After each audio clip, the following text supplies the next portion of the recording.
Nous sommes menacés par la réforme de M. Macron.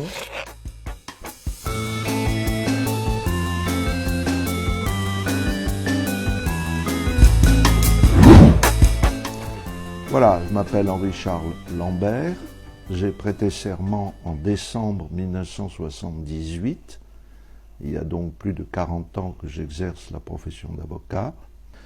Donc je ne suis pas directement concerné par la réforme des retraites puisque la mienne a déjà été liquidée.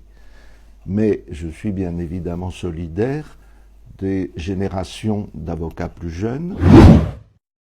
Nous sommes menacés par la réforme de M. Macron de voir disparaître notre caisse dans le régime universel. Or, notre caisse, non seulement elle est depuis toujours en équilibre, mais elle participe chaque année pour plus de 100 millions d'euros aux autres régimes. Donc, comme souvent en France, quand il y a quelque chose qui marche bien, on va essayer de le mettre partout.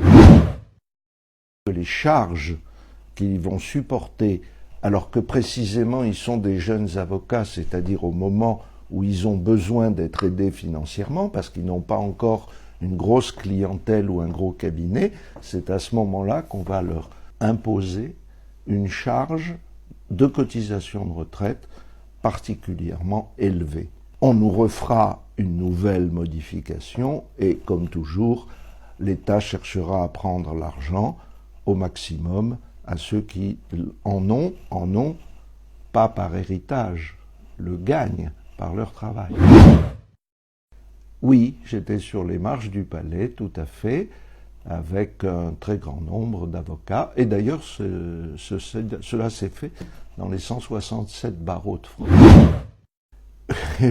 Je pense que l'idée est de mes confrères qui ont organisé cette petite barbecue party, c'est que les avocats sont considérés comme des privilégiés dans l'opinion publique.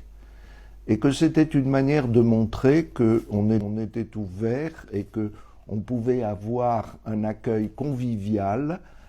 Alors, c'était une idée qui a germé au barreau de Caen quand Madame Belloubet, qui est une des complices de cette réforme maléfique, s'est présentée devant le tribunal et en présence des avocats. La robe a une signification très particulière pour nous. D'abord, c'est parce que la justice est entourée d'un certain cérémonial. Mais la raison profonde pour les avocats, c'est que c'est un signe d'égalité. C'est-à-dire que vous soyez un avocat pauvre, un avocat talentueux, un avocat très connu, nous portons tous exactement la même robe et nous la portons depuis des siècles.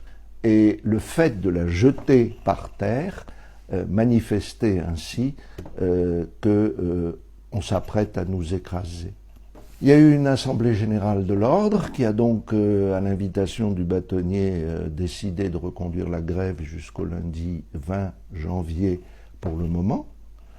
Mais il a été longuement évoqué d'autres moyens d'action, parce qu'il est clair que lorsque nous faisons la grève, d'une certaine manière, nous privons aussi les justiciables que nous représentons de l'accès à la justice.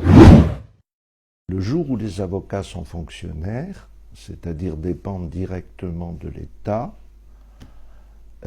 ils n'auront plus le souci personnel des intérêts de leurs clients.